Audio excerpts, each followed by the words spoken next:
met lopen, Dennis? Wat? Gaan we stoppen met lopen? Ja, dan moet je filmen. Ja, niet het gras filmen, je moet het vuurwerk filmen, Dennis.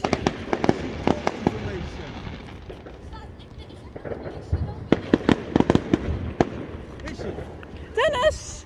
Auto!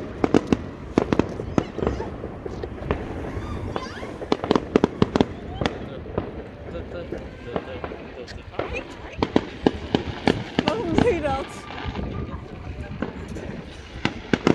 Dit is wel echt een certified Dennis moment. Wat gebeurt er?